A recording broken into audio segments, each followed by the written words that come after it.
Una cordial bienvenida al Salón Auditorio del Senado de la Nación. Hoy nos hemos reunido por una iniciativa de la senadora nacional Carmen Álvarez Rivero. El motivo de este encuentro es explorar las alternativas para lograr la inserción y formalización laboral que la ley pretende y dar herramientas para la generación de empleo genuino en la Argentina, en el marco del programa Argentina, Córdoba te habla, modernización laboral ya. Queremos agradecer muy especialmente la presencia en este encuentro de Su Excelencia Jovanes Virabian, que es el embajador de la República de Armenia en la Argentina. En forma presencial vamos a estar contando con la participación de quienes nos están acompañando en el estrado, por supuesto, la anfitriona, la senadora nacional Carmen Álvarez Rivero, el señor Jorge Triaca, economista, que fue ministro de Trabajo durante la presidencia de Mauricio Macri, el señor Hércules Felipa, presidente de Manfrey, empresa cooperativa láctea, presidente del Centro de Industria Lechera Argentina y vicepresidente primero de la Unión Industrial de Córdoba. Además de Gastón Utrera, economista, director del Instituto de Economía Política de la Universidad Siglo XXI, presidente de Economic Trends, Sociedad Anónima, y el señor José Luis Acevedo, presidente del Grupo Carter, desarrollista urbano en la provincia de Córdoba, y presidente de AGE, Asociación de Jóvenes Empresarios de Córdoba. Además, vamos a estar contando con la participación en forma virtual de Julio González, abogado titular del estudio jurídico Julio González y Asociados de la ciudad de Córdoba, especialista en Derecho Empresarial y dentro de ese ámbito brinda asesoramiento en Derecho Laboral y Sindical, participando activamente en acuerdos colectivos de trabajo desde el año 1995. Van a participar también en forma virtual Patricia Bullrich, doctora en Ciencia Política, presidente de PRO Argentina, Santiago Sáenz Valiente, contador público, especialista tributario, socio fundador del estudio Santiago Sáenz Valiente y Asociados, y Gustavo Rossi, secretario general de UECARA, que es la Unión de Empleados de la Construcción y Afines de la República Argentina y presidente del Partido Laborista Argentina. Vamos a contar hoy con la participación especial en carácter de moderador de Miguel Aloati, que es ingeniero civil, presidente de Dominia Construcciones, desarrollista inmobiliaria. Fue miembro directivo de la Unión Industrial de Córdoba, de la Cámara de Comercio Exterior, presidente del Departamento PYME de la Unión Industrial Argentina y asesor en temáticas del sector. Seguidamente, las palabras de bienvenida a cargo de la senadora nacional Carmen Álvarez Rivero. Mis palabras de bienvenida van a ser una sola palabra: gracias, porque me quiero reservar para hablarles de un proyecto específico cuando termine. La realidad de la Argentina y la realidad del trabajo en la Argentina es para que tengamos estas conversaciones sucesivas veces. Le tenemos que encontrar la vuelta. La pobreza, el 65% del trabajo informal son señales de alarma. Nosotros estamos convencidos que la educación, el trabajo y la apertura al mundo es el camino, pero sabemos que necesitamos dialogar con otras fuerzas, dialogar con todos los sectores para que esto sea posible. Esto es uno de mis 4 temas ejes del año. Elegí educación, ONG, campo y trabajo. Esta es la última conferencia que le llamamos Argentina, Córdoba te habla, porque la vocación de los cordobeses es incidir en la toma de decisiones, porque estamos convencidos de que hay mejores formas de hacer las cosas, los trabajos, las modificaciones, las transformaciones para que Argentina se vuelva a poner en marcha y salga de esta crisis que por el momento no parece tener vuelta. Sin dudas, esto es un granito de arena, pero ya van a ver que los interlocutores que hemos traído y los que están virtualmente, todos van a ir poniendo algo que va a estructurar, le va a dar mayor solidez, y entonces sí podemos constituirnos en una pequeña luz en el camino. Alfredo, continúa.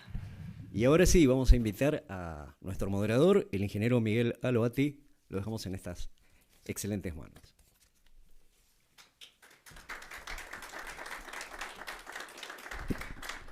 Bueno, gracias. Muy buenos días.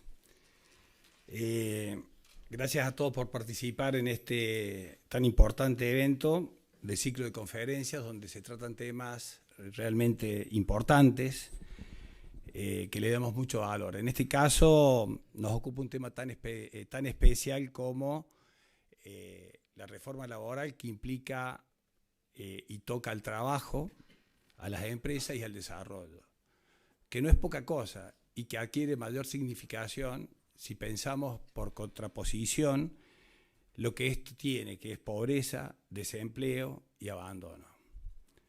Argentina está viviendo una crisis complicada, muy importante, tal vez de las que más difíciles que se recuerda. La economía sin rumbo, la pobreza creciente, el salario por el piso, un Estado que trata de resolver los problemas con subsidios que compiten con el trabajador, con lo cual complica nuevamente la solución, y empresas que están asfixiadas por presión tributaria y por juicios laborales. Estamos en un proceso donde todo retrocede y se achica, y esto es lo que nos preocupa. Por eso vinimos a encontrarnos para debatir y abrir este juego. Creemos que no hay salida si no hay un rumbo económico previsible, pero tampoco sin un crecimiento de su economía real y del empleo. Por eso todos tenemos que aportar trabajadores, empresas, especialmente pymes, y Estado deben trabajar para generar un círculo virtuoso que nos saque de esta situación, donde promovamos el empleo, el crecimiento de las empresas, con salarios justos y con empresas sanas que puedan crecer y desarrollarse. Era simplemente completar la idea que desde Córdoba tenemos y pensamos para dar inicio a este panel. Y bueno, ahora quiero invitar a Hércules Felipa, presidente de la Cooperativa Láctea Manfrey y presidente del Centro de la Industria Lechera Argentina, vicepresidente primero de la Unión Industrial de Córdoba. Gracias, Miguel. Bueno, antes que nada, quiero agradecer muy especialmente a la senadora Carmen Álvarez Rivero por la invitación y por la iniciativa de poder expresarnos en este ámbito y poder comentar un poco la mirada, por lo menos que nosotros tenemos desde nuestro sector, y las potencialidades que tiene nuestro sector. Estamos hablando de lo que es un sector de la alimentación muy específico, un sector muy particular, en donde los dos principales eslabones que componen esta cadena del sector lácteo son precisamente la producción primaria y la industria. No puede enfocarse, cuando hablamos de lechería, hablar de industria sin hablar de producción primaria, no se puede hablar de producción primaria sin hablar de industria. No quiere decir que sean los dos únicos eslabones, está el comercial, está el consumidor, pero quiero referirme básicamente a estos dos sectores porque son los sectores que realmente son los que tienen un peso preponderante a la hora de analizar un poco el desempeño de esta actividad. Yo básicamente quiero mencionar algunos datos estadísticos del sector para que podamos ubicarnos de qué estamos hablando y después plantear cuáles son los principales desafíos.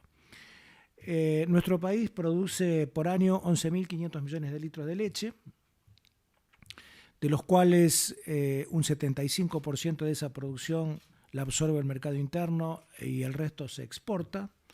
Este es un dato que me parece que es importante destacarlo porque muchas veces se habla del riesgo de desabastecimiento de productos lácteos en el mercado interno y tiene que ocurrir una catástrofe realmente muy grande para que eso ocurra. Es una actividad con una serie de particularidades en donde quien provee la materia prima por ahí es la vaca en este caso, y por ahí si le das de comer y les das condiciones adecuadas, la vaca produce leche, no sabe de crisis, no sabe de caída de demanda, no sabe de un montón de cosas que los humanos por ahí actuamos en función de distintas variables. Las vacas les das condiciones y producen leche. A diferencia que si en vez de producir alimentos lácteos produjéramos bulones, compramos menos acero, si se cae la demanda, producimos menos y el problema estaría resuelto. No es el caso de nuestra actividad, donde además es un producto altamente perecedero, un mercado extremadamente regulado, precisamente por la sensibilidad que tiene, con lo cual también tiene una estacionalidad muy marcada, y manejar esas variables hace que la regla sea prácticamente periodos de crisis y la excepción sean los periodos normales. Y no es propiedad de un gobierno en particular, sino que tiene que ver que a lo largo de la historia la lechería argentina ha pasado de crisis en crisis. La productividad medida en litros por hectárea es de 9.000 litros por hectárea año, promedio, y como dice un amigo cordobés, en la ley de los promedios se ahogan los petizos. Porque cuando hablamos de productividad promedio significa de que hay productores que están en los 15, 16.000 litros y hay otros productores que están en los 3 o 4.000 litros por hectárea año. Esos niveles de productividad hacen que sea una actividad prácticamente inviable y que ningún mercado, ni el interno ni el externo, va a pagar un sobreprecio para cubrir ese bajo nivel de productividad.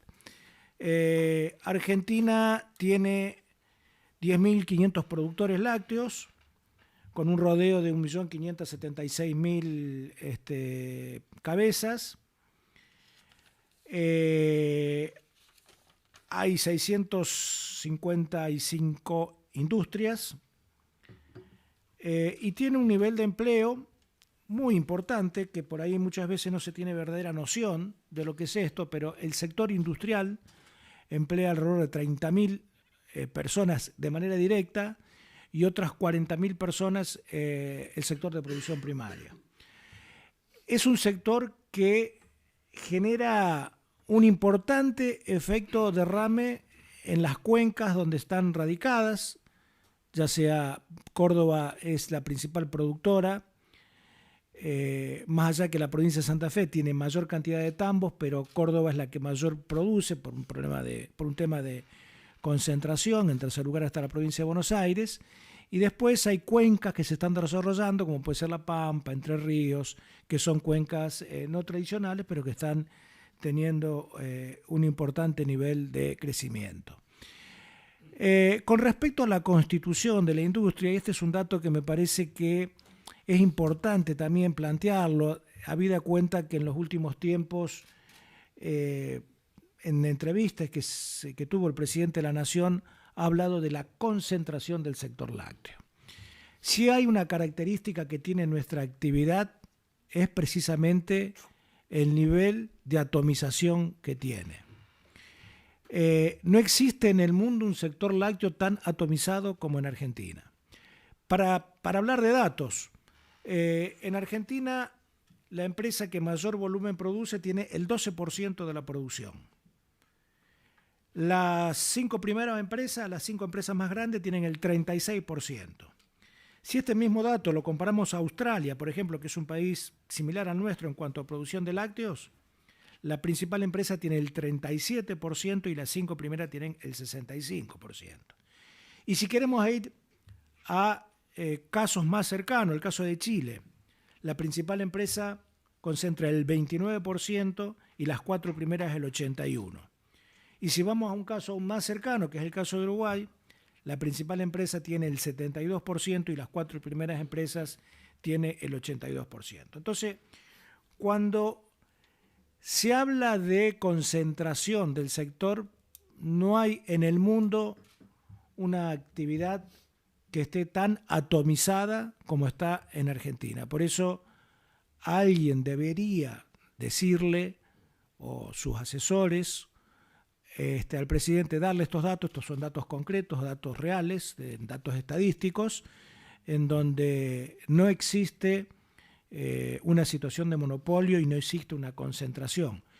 Y eso, muchas veces, esa realidad termina significando un problema, porque Argentina, dentro de lo que es el mix exportador, exporta aproximadamente un 50% de sus exportaciones lácteas es leche en polvo, y el resto está dividido en subproductos como puede ser derivados del suero, lactosa, proteínas de la leche o del suero, o manteca.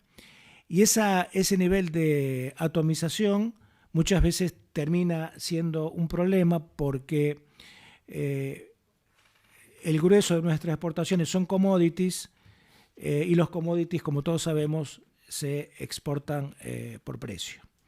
Entonces, al no haber un nivel de más concentrados, eso termina generando un problema, y como actúa como vasos comunicantes muchas veces los precios de exportación, como sí o sí hay que exportar ese porcentaje porque el mercado interno no lo consume, termina derrumbando los precios en el mercado interno. El consumo que tenemos per cápita en nuestro país en la actualidad es de 182 litros por habitante año.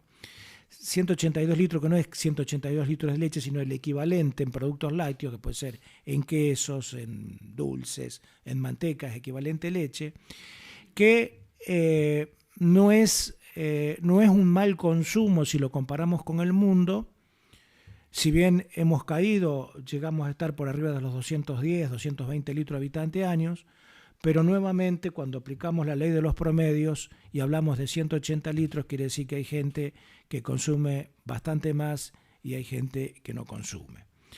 Entonces, desde ese punto de vista, y ya mirado en cuanto a las potencialidades que tenemos como sector, vemos cuando analizamos periodos de tiempo largos, no tan cortos, de 5 a 10 años, vemos que la curva de la producción crece menos que la curva de la demanda.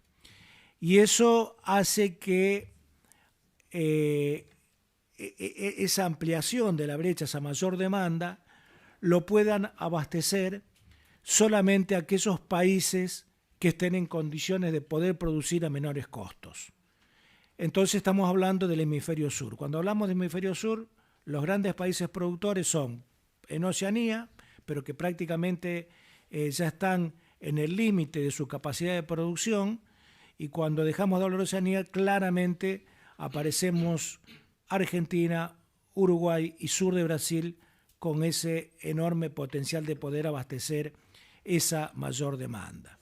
Pero para que eso sea posible y podamos aprovechar esa oportunidad que el mundo le está dando a la Argentina, tenemos que generar un contexto de previsibilidad, un contexto en donde tengamos reglas de juego claras y estables en el tiempo, que nos permita precisamente generar una política de mediano y largo plazo en donde sepamos cuáles son esas reglas de juego. Por ahí a veces las podemos compartir o no, pero existen, que deben existir esas reglas de juego, y que el nivel de intervención de los gobiernos sea siempre a favor de una mayor producción, de una mayor inserción en el mundo, de manera tal que la única forma de poder tener productos más baratos es con mayor producción.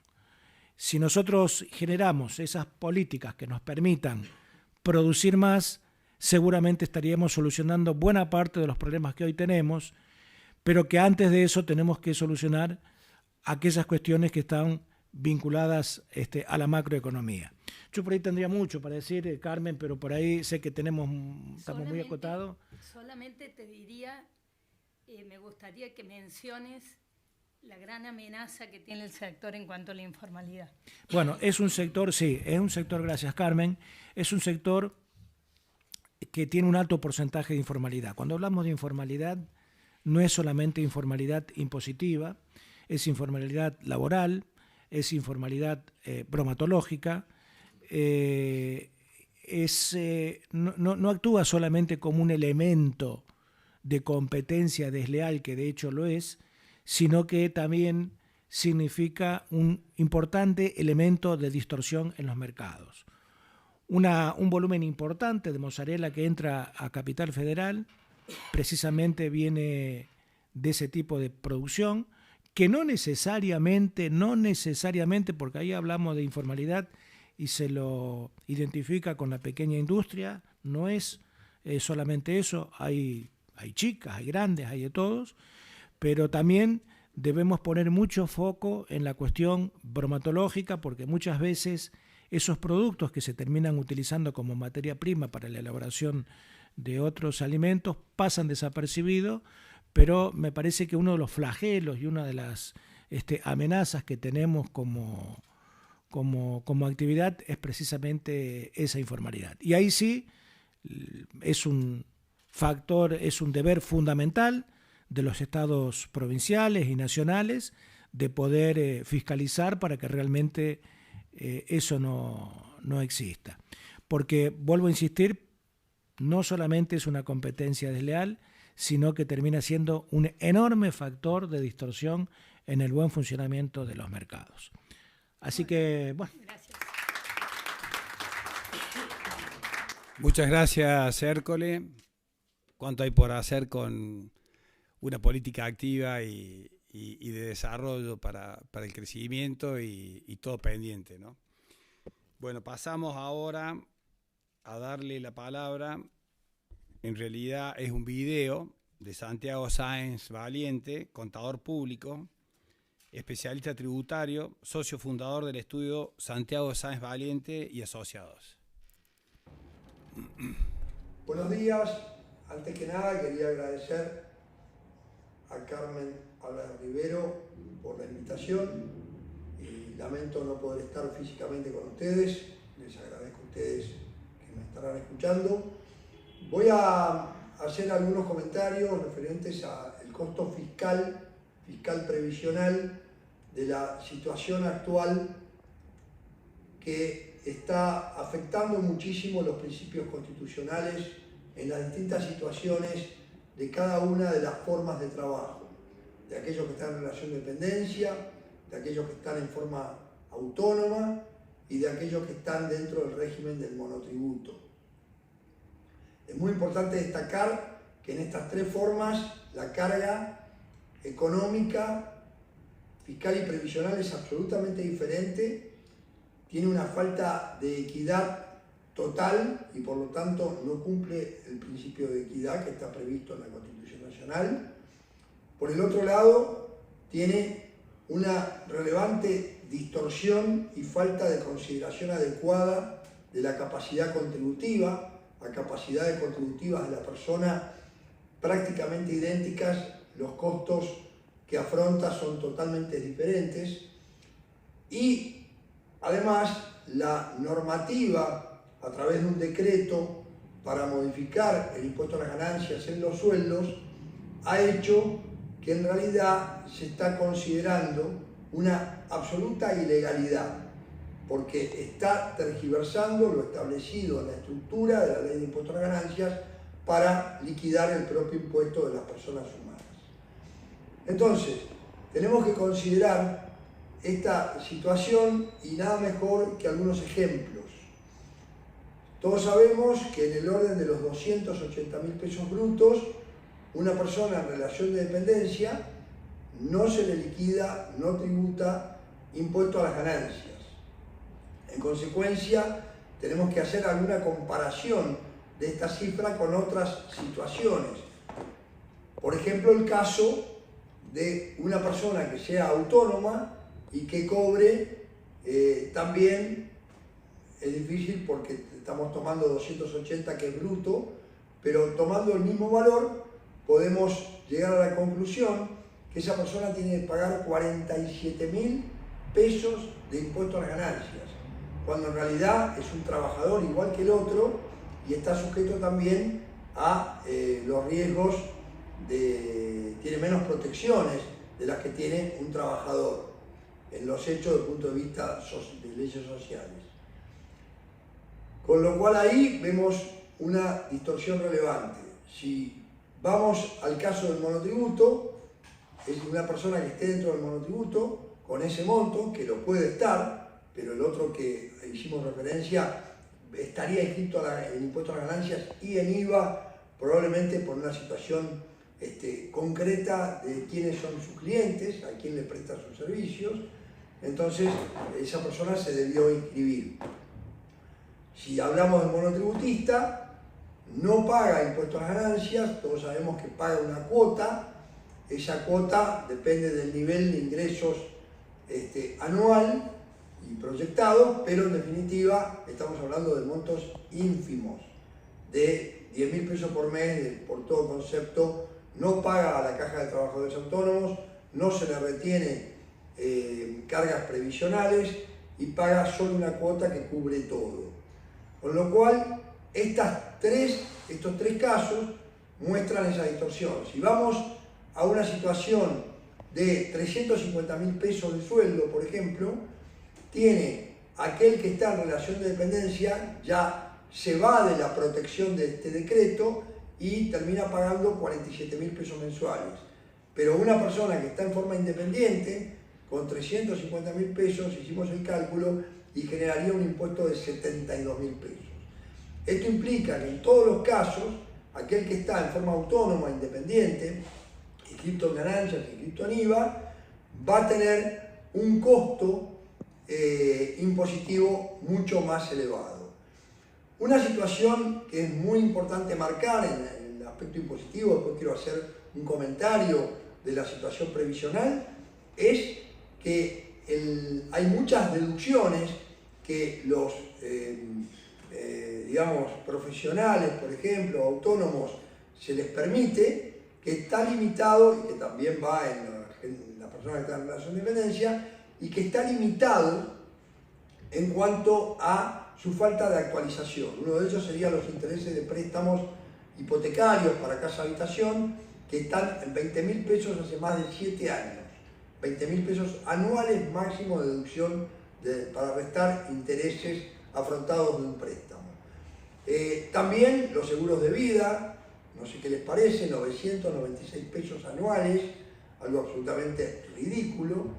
Y hay otras deducciones que van en función del mínimo no imponible, valor que viene con atrasos en su actualización, y en definitiva también eso está atado a la cuestión del alquiler de casa-habitación, al servicio doméstico, a otros conceptos que se permite su deducción. No olvidemos que en el caso de donaciones tiene que ser una entidad exenta y se deduce hasta el 5% de la ganancia del ejercicio que tiene ese contribuyente. Con lo cual, lo que se ha hecho es destrozado la estructura sistemática del impuesto a la ganancia que siempre existió. Lo que se tendría que haber actualizado es el famoso mínimo no imponible y las deducciones, y en especial también la deducción especial, que debiera ser igual para el que está en relación de dependencia respecto del independiente. Esto, lo fiscal resumido en estas palabras. Quería hacer algún comentario sobre el tema de lo previsional. Los costos previsionales todos sabemos que son importantes. Hay unos que son por retención que se le hace en el sueldo del empleado y otros directamente aporte del empleador. Tenemos que tener en cuenta que, a mi juicio, porque lo he conversado con otros que no comparten totalmente, pero para mí la situación del costo para el empleador termina siendo de las retenciones y los aportes, porque el empleado lo que ve es su sueldo de bolsillo. Acá tengo algunas cifras que no me las acuerdo, quería comentarlas. Para un sueldo de 280.000 pesos, el empleado recibe 252.000 y al empleador le termina costando 350.000 pesos. Con lo cual, esto muestra a las claras, a mi juicio, el nivel de carga previsional y que hace que no tengamos una situación de empleados debidamente inscritos y que puedan tener una vida digna y una cobertura previsional adecuada, atento que los porcentuales de costos previsionales son extremadamente altos y además no hay hoy prácticamente, hay algo menor, pero no hay hoy prácticamente contratos como ha habido para mujeres, para combatientes de Malvinas, etc. Es necesario incentivar el empleo transparente, el empleo formal, y que eso debe hacerse a través de una nueva legislación y de un cambio absoluto, una nueva vuelta de tuerca absoluta a esta situación para poder tener un costo fiscal y previsional adecuado. Tenemos que estar por la legalidad. Hoy hay una ilegalidad plasmada a través de un decreto que no está permitido por la propia Constitución Nacional y sin embargo se aplica respecto, insisto, en la estructura de la determinación del impuesto a ganancias, que se ha distorsionado en forma absoluta. Espero pueda serle útil estas ideas, les agradezco la invitación, por supuesto, y bueno, nos veremos en alguna otra oportunidad. Muchísimas gracias. Bueno, muchas gracias al contador Santiago Sáenz Valiente por su aporte, importante aporte para tener en cuenta en una reforma. Queremos además agradecer la presencia de la senadora Laura Rodríguez Machado, que nos acompaña esta mañana también en la conferencia. Bueno, ahora pasamos a darle la palabra a Jorge Triaca, economista, ex ministro de Trabajo de la presidencia de Mauricio Macri. Muchas gracias. Gracias, Carmen, por la invitación. Bueno, y a todos, muchas gracias por estar presentes y a aquellos que nos siguen también en streaming. Escuchaba recién al contador Sáenz Valiente y antes a Hércules y señalaban algunas de las cosas que tienen mucho que ver cuando uno analiza el ámbito del trabajo y la generación de empleo como uno de los caminos para poder resolver una de las situaciones más complicadas que tiene nuestra sociedad, que es la de la pobreza. Y vemos como característica que el diseño institucional, el marco en el cual se han desarrollado las relaciones laborales en la Argentina, tienen como un concepto que lo podríamos simplificar en la generación de conflictos, digamos, en la generación de mayores problemas. Y eso ha generado, a lo largo de la suma de distintas normas, regulaciones, modificaciones y demás, la imposibilidad que más del 50% de las personas activas en la Argentina puedan desarrollarse bajo el marco de la tutela de un régimen previsional, de un régimen de cobertura de riesgo de trabajo, de un régimen que te asegure la asistencia a tu salud, digamos. Y esas son las diferencias que tiene hoy la Argentina entre trabajadores que pueden tener esos niveles de cobertura y aquellos que no lo pueden tener. Y por eso es muy importante ponerle el zoom, ponerle la lupa a cada una de esas legislaciones, a cada una de esas regulaciones y también a cada una de las conductas que están vinculadas dentro de ese marco institucional que favorece el conflicto en lugar de buscar entendimientos. Y ojalá yo te pudiese decir, Carmen, que con un proyecto de ley lo podemos resolver, digamos, pero me parece que tiene que ver con mucho más que eso. Es decir, ¿hay modificación de leyes que hay que hacer? Sí, hay que hacer. ¿Hay modificación de regulaciones que están vinculadas a las áreas que están interviniendo en los vínculos del trabajo, por ejemplo, el Ministerio de Trabajo? También. ¿Hay que modificar convenios? Que muchos de esos convenios, Hércules señalaba la actividad láctea y él sabe cuánto hemos hecho para poder modificar características del convenio de la actividad láctea que claramente generaban distorsiones entre distintos sectores de la actividad.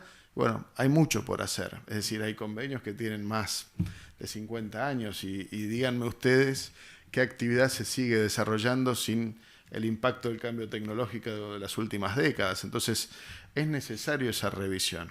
Y esa revisión, yo diría, tenemos que ponerle un título de modernización, tenemos que ponerle un título de adecuación, es decir, reforma como una reforma en la que se quiten beneficios, yo creo que no es el tono de la palabra, sino de adecuar la realidad y sobre todo de entender que si no somos lo suficientemente amplios y lo suficientemente inteligentes para hacerlo, vamos a seguir generando esta distorsión entre trabajadores de primera y trabajadores de segunda, entre trabajadores con cobertura, con derechos, con beneficios y aquellos que no lo tienen. Y me gustaría señalar cuando uno hace ese zoom, cuando pone en pantalla y acerca las situaciones más críticas, mirar ciertas particularidades. Algo señaló Sáenz Valiente recién, pero cuando uno ve la carga impositiva como una de las cuestiones centrales en el vínculo del trabajo, tiene que mirar qué pasa en otros países.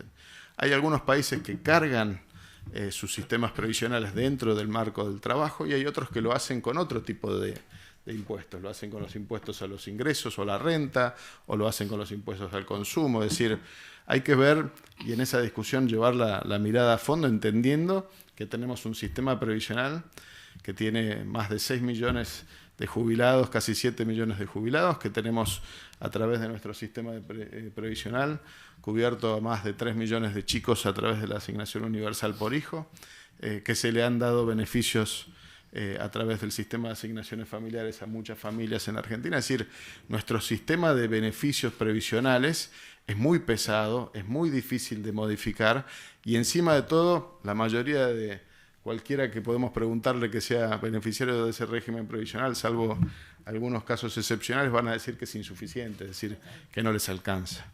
Y tienen razón. Es decir, cuando uno ve cuánto cobra un jubilado en la mínima y ve la canasta básica para poder salir de la situación de pobreza, bueno, claramente estamos en un sistema previsional que no termina de alcanzar. Entonces, estos son los desafíos que tenemos. Por eso es importante ir mirando todo esto en su conjunto.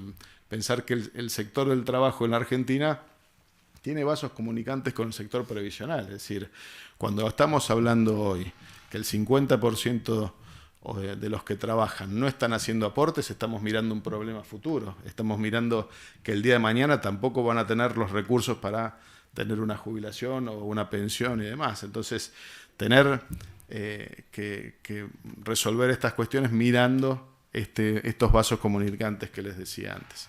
Pero bueno, lo que nosotros hicimos cuando nos tocó el gobierno y a mí me tocó el Ministerio de Trabajo era, primero de todo, entender que teníamos que cambiar esta idea de conflictividad por una idea de encontrar consensos. Nosotros triplicamos la cantidad de audiencias que se hacían en el Ministerio de Trabajo. ¿Por qué? Porque entendíamos que cada día de un paro en cualquier actividad era un día de actividad perdida y un día que generaba un costo a la economía en su conjunto. Entonces, poner la mesa para encontrar soluciones, trabajar para que no lleguemos a esos extremos, como hemos visto hoy hace poco tiempo en el sector del neumático, en la Argentina, donde por incapacidad, por impericia, por no saber escucharse, se han llegado a situaciones donde casi detuvimos no solamente la actividad productiva del neumático, ¿no? sino también las actividades vinculadas y toda su cadena de producción. Digo, estos son los desafíos que uno tiene como ministro. Pero aparte de eso, le propusimos en diálogo con la CGT y en diálogo con el sector empresario un proyecto de ley que se presentó aquí en el Senado.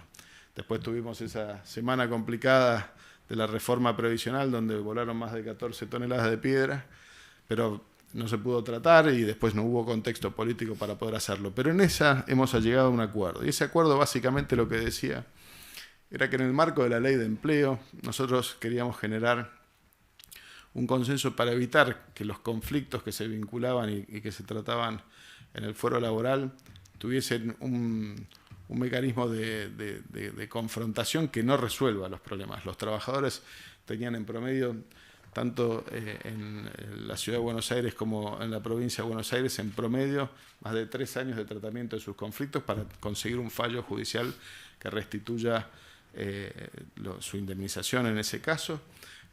O los acuerdos que se firmaban, los trabajadores en general recibían mucho menos en proporción de lo que había sido el tratamiento inicial. Es decir, no era una solución para el trabajador, tampoco era la solución para el empleador, porque la imprevisión de cuando vos contratás a un trabajador y no sabés, así como asumís los costos que tienen que ver su incorporación, pero no sabés el costo de eliminar ese puesto de trabajo, digamos, esas cuestiones tampoco son previsibles, porque no hay un escenario macroeconómico, pero tampoco hay un escenario regulatorio que te permita establecer con claridad cuánto te va a salir la destitución de ese trabajador. Bueno, se hace muy difícil que ese empleo pueda ser generado.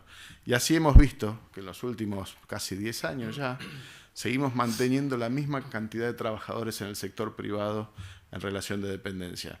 Lo único que crece es el trabajador registrado como monotributista o el trabajador en el monotributo social, pero eso tiene mucho que ver con los planes sociales, el empleo doméstico y, por otro lado, el empleo público, sobre todo en las provincias. Es decir, en los gobiernos nacionales nosotros hemos bajado la cantidad de dotación, ha subido ahora, pero no tanto como han subido en el caso de las provincias. Es decir, el motor del empleo es el empleo subsidiado, es el empleo que tiene que ver con el empleo público, digamos, y me parece que ahí hay una enorme muestra de cómo esto no está funcionando y no está generando las necesidades que tienen que ver con esta idea de cuidar el sistema previsional, pero por otro lado tener la cobertura a todos aquellos que hacen falta. Por eso, dar previsibilidad, por ejemplo, tenía que ver con generar un fondo de cese, es decir, que dentro de los convenios colectivos de cada actividad se pueda establecer un fondo de cese, como tiene el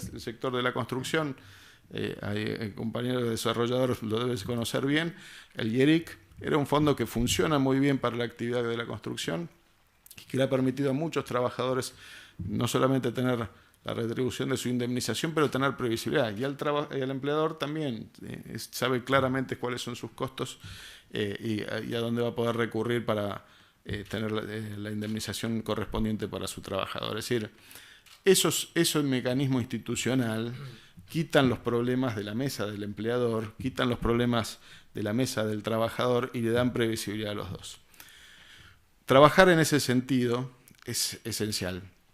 Después hay un montón de cosas, Carmen, que yo no quisiera seguir abordando, pero que tienen que, déjeme hacer algún punto que tiene que ver con la mirada hacia el futuro. Es decir, nosotros tenemos que adecuar nuestro sistema educativo, nuestro sistema de formación de habilidades, para que nuestros trabajadores puedan no solamente tener la productividad que tienen en otros países donde tienen salarios más altos, sino también generar habilidades para que durante lo largo de la vida laboral de los trabajadores puedan ir adquiriendo esos conocimientos. Muchos de los que trabajaban hace 50 años en Argentina trabajaron en una empresa y no cambiaron de esa empresa a lo largo de toda su vida laboral. Bueno, para los que hoy ingresan al mercado laboral, la expectativa es que van a cambiar entre 4 o 5 veces y que hoy no están todavía los puestos de trabajo donde van a trabajar más adelante. Es decir, el cambio es tan abrupto, la tecnología nos genera tanta necesidad de comprensión sobre nuevos avances en los procesos productivos, que hace falta que nos estemos capacitando casi de manera continua. Mi mamá tiene 82 años y en los últimos años aprendió a usar los smartphones, los teléfonos con capacidad de aplicaciones mucho mejor que quizá por ahí algunos de mis sobrinos que recién lo tienen por primera vez. Es decir, hay que estar capacitado, hay que estar actualizado con las nuevas tecnologías y el nuevo desarrollo, porque eso es parte de lo que va a estar en discusión para la Argentina. Y por supuesto también entender que el rol del trabajador también tiene su contracara como consumidor, digamos, es decir, tener trabajadores incorporados con cobertura de seguridad social, con capacidades, con habilidades para poder desarrollarse, también genera los mercados que le hacen falta a la Argentina para poder tener mercados no solamente de consumo y de producción, sino también de generación de ahorro, como puede ser a través de los mercados de vivienda o de mercados de capitales. Es decir, tenemos que entender que la calidad de nuestro trabajo también nos va a dar el indicador del nivel de nuestra economía, digamos. Entonces, poner énfasis en esas cuestiones nos van a subir esa vara. Por último, déjame hacerte una breve mención, Carmen. De todas estas cosas no te hablé de temas que tienen que ver con las leyes vinculadas a las asociaciones sindicales. Pero yo creo que en la Argentina hace falta poner las barbas en remojo y entender que las organizaciones sindicales tienen que estar en función de estos objetivos. Es decir, yo soy hijo de un dirigente sindical, he visto la importancia y el cuidado de los dirigentes sindicales en relación a sus trabajadores, pero hoy tenemos que ser claros. Durante los últimos 3 años, la Argentina ha pasado por un proceso inflacionario que no se detiene y que cada vez se acelera más. Y poco hemos visto, salvo en los últimos meses, a los dirigentes sindicales poniéndose en la vanguardia de la recuperación de los ingresos. Más del 10% del salario real y del poder de compra de los trabajadores ha caído en los últimos años. Y me parece que eso tiene que ver con que se han olvidado de la responsabilidad de ser partícipes del proceso productivo, pero de entender las necesidades de los trabajadores, pero también del sector empresario a la hora de encontrar esa fuerza de trabajo que tiene que tener la capacitación, las habilidades, las regulaciones que generen más oportunidades para generar más trabajo, pero también más producción y a su vez más productividad para generar mejores salarios. Digamos, esas son las cuestiones que también deben estar abordadas y que por supuesto van a ser difíciles porque hay mucha resistencia, como hemos tenido nosotros, al statu quo, a no cambiar nada. Pero hay que poner todos los días el empeño en generar esas modificaciones a través de las reformas a las leyes vinculadas a las asociaciones profesionales, pero también en los convenios colectivos. No podemos seguir con esos convenios vetustos, con convenios de más de 50 años que no reflejen lo nuevo y esas ideas de ultraactividad que me parece que lo único que hacen es defender organizaciones gremiales, pero no a sus trabajadores, porque muchos de ellos quedan afuera. Y si no, miremos cómo pasa en muchas actividades que termina el propio gremio habilitando, cerrando los ojos para que no se puedan desarrollar actividades aún con informalidad dentro de sus propias narices, ¿no? Entonces, creo que son algunos de los desafíos que los legisladores tienen que tener presentes y también, por supuesto, que el sector empresario y el sector trabajador. Así como le cargo el sallo a la dirigencia sindical, también es oportuno decirlo en la dirigencia empresarial. Muchas veces las representaciones empresarias en la órbita del Ministerio de Trabajo actúan no en función de los objetivos de sus representados, sino en función de las cámaras empresariales, es decir, de sostener el poder que las convoca.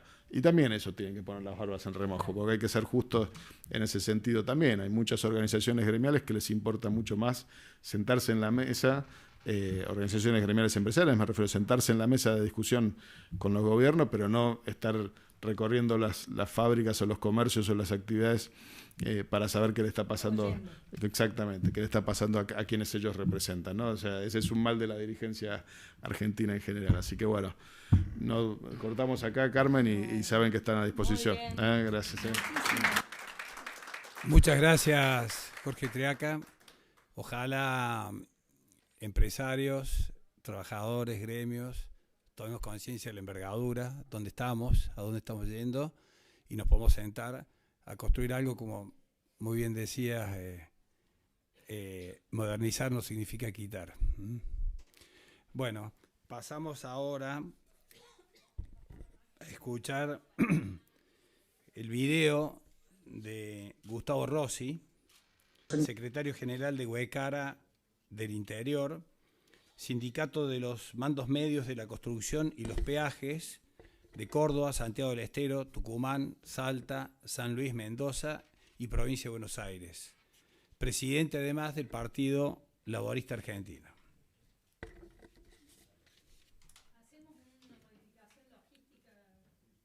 Bueno, sí, cómo no.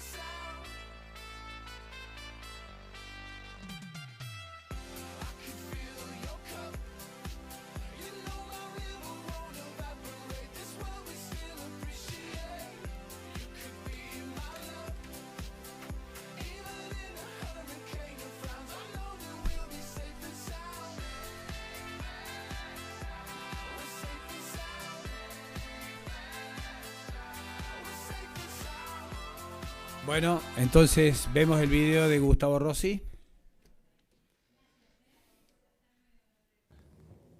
Muy buenos días a todos, gracias por la invitación, Carmen. La verdad que son importantes estas jornadas y sobre todo de una institución tan importante como es el Congreso de la Nación, en este caso el Senado Nacional. Particularmente como dirigente sindical y político del Partido Laborista, creo que estamos en una instancia donde los dirigentes, tanto sindicales, políticos como empresariales, hemos llegado a un punto de comprometernos desde las ideas en materia de salvar el tema del trabajo. Dejar de lado muchos de los inconvenientes para pasar a la acción directa. Hay un político importante de Córdoba que decía que eran tiempos de extender puentes o de construir puentes y dejar de cavar trincheras. Creo que eso es lo importante. Creo que el sindicalismo también tiene un rol preponderante en esto, de ser de alguna forma los garantes de la seguridad jurídica tanto para los trabajadores de los convenios colectivos de trabajo como también para el sector empresario, como para poder generar trabajo genuino, sobre todo en esta era de la economía del conocimiento, donde ha cambiado totalmente los parámetros de empleabilidad y se vienen nuevos empleos. Si los sindicatos no estamos a la altura de la circunstancia, vamos a terminar como en el siglo XVIII, cuando la máquina de vapor comienza a hacer furor, que fue un éxito en lo tecnológico y un fracaso en lo social, porque quedaron muchísimos trabajadores en la calle. Creo que si la nueva dirigencia del siglo XXI no entiende de que la inteligencia artificial la tiene que incorporar como un par, y que los sindicatos, que somos las instituciones que lo representamos, no ser los constructores de ese puente entre el no saber y la capacitación o la reconversión laboral hacia los nuevos saberes tecnológicos, dándoles herramientas a nuestros compañeros, porque no aprendimos nada a lo largo de este tiempo. Creo que otro de los escollos que tiene la posibilidad de un pleno empleo, aunque suena utópico a veces el pleno empleo, lamentablemente en Latinoamérica, pero la posibilidad de un empleo es el régimen indemnizatorio. Nosotros tenemos avanzado un proyecto con la Cámara Argentina de la Construcción, Delegación Córdoba, de lo que nosotros denominamos la indemnización por renuncia.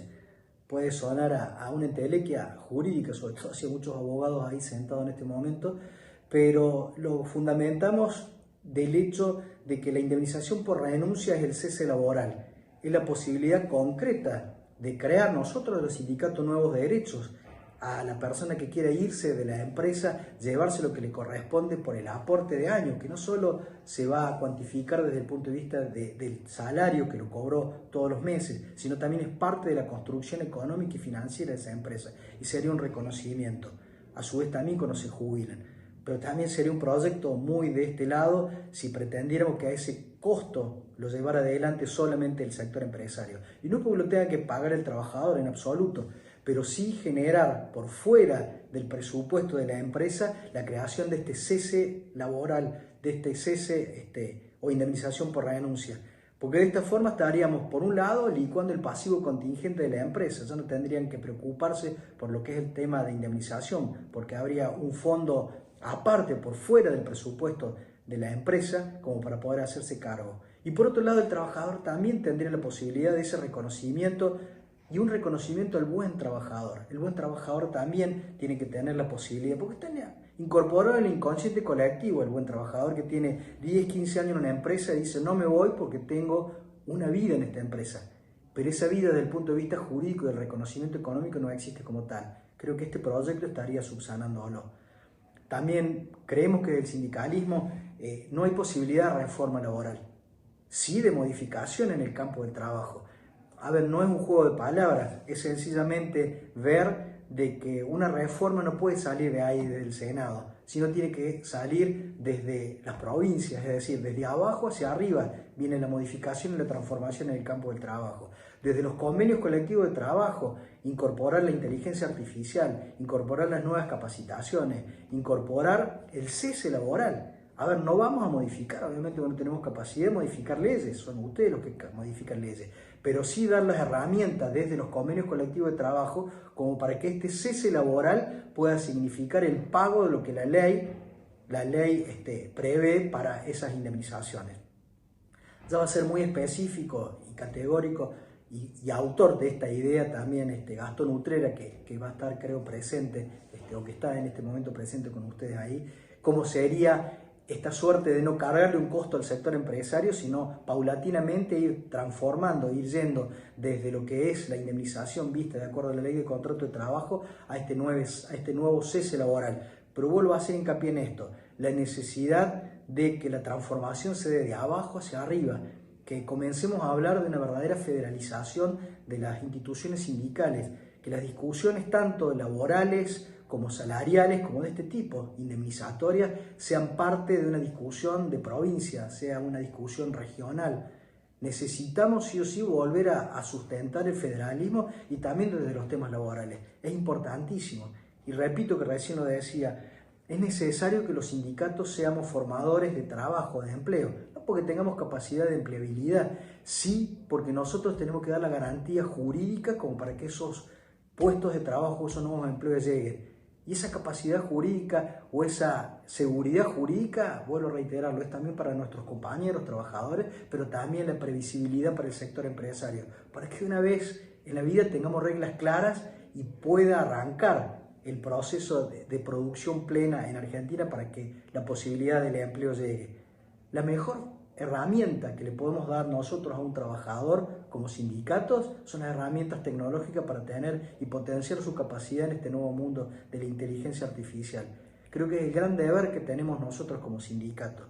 Y desde el punto de vista ideológico, no tengamos miedo. Lo dijo un alcalde alemán de la posguerra, que me gustó mucho su frase. Dijo, tiene que haber tanto mercado como sea necesario y tanto Estado como haga falta. Muchas gracias por la invitación, Carmen. Bueno, muchas gracias, Gustavo Rossi. Una visión diferente desde el gremio y preocupado por un país distinto, más moderno, adaptado un poco más a la realidad. Bueno, cedemos ahora la palabra a Gastón Utrera, economista, director del Instituto Economía Política de la Universidad del Siglo XXI, presidente de Economic Trends S.A. Gracias, Miguel. Gracias, Carmen, por la invitación. Ya se ha mencionado acá el problema de indemnizaciones. Yo solo voy a poner énfasis con un simple ejemplo.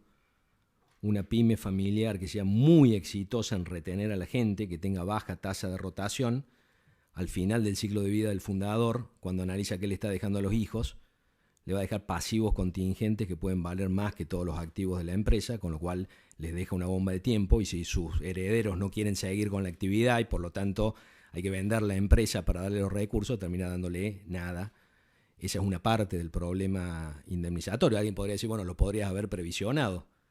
Bueno, pero si mi competencia no lo previsiona, quedo fuera de mercado. Es realmente un problema el esquema de indemnizaciones. Para solucionar eso, el año pasado ingresaron acá al Congreso 2 proyectos de ley, uno acá en el Senado, el senador Lustó, que es básicamente extender al resto de los sectores el esquema de Walker que mencionó Jorge Triaca recién, y el otro proyecto que ingresó por la Cámara de Diputados, por un conjunto de diputados de Juntos por el Cambio, es básicamente lo que muchos de ustedes deben haber escuchado como la mochila argentina, el proyecto de Karagossian.